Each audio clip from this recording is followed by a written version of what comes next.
So we're continuing our discussion of how to display a pop-up menu when there's more than 2 items for a date. So the days for which pop-up menus are going to be required are the 5th of January and the 12th of January.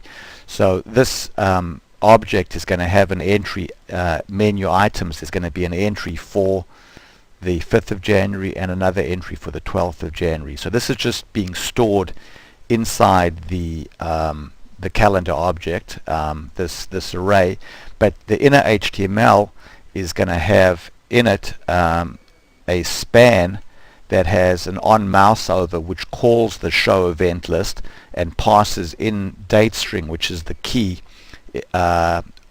into the array that contains all of the menu items. And then you can see we're saying the word multiple, and then we have the length of the array. So that's how we know how to put, for example, over there multiple 2 and then multiple 6.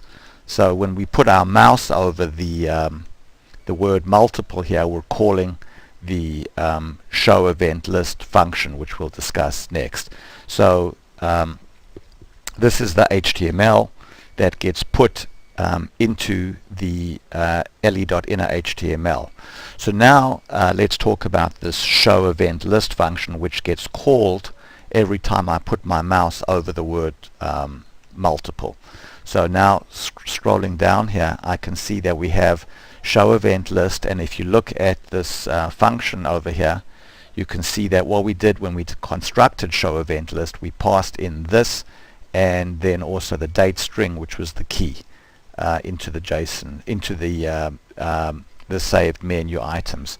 So here what we're doing is we're getting a pointer again to the calendar object, and then what we're doing is we're saying that if current object menu name, where menu name is defined as this, is undefined, then create a new alpha5 menu called cur object and then menu name. So we're creating an alpha5 menu object, and then what we're doing is we're populating this menu object with the actual data that was saved in menu items for the current date string, and then we're showing that menu item using the pop-up keyword relative to object le, which is this. So that's the actual span or that contains the function call. So we can see that we're displaying the menu relative to the span that contains the function call.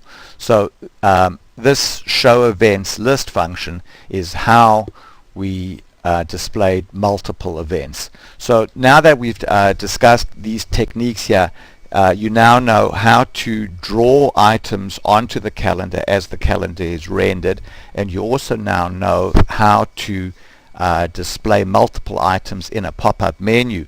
So the final piece of the puzzle is how to actually get the data in this form from the database every time the user navigates to a new month. So what we're going to do in the next video is show the Xbasic that would be called on an Ajax callback whenever the user navigates to a new month, to do a query against the Northwinds orders database to actually retrieve the data in this JSON format. So we'll pick this up in the next video.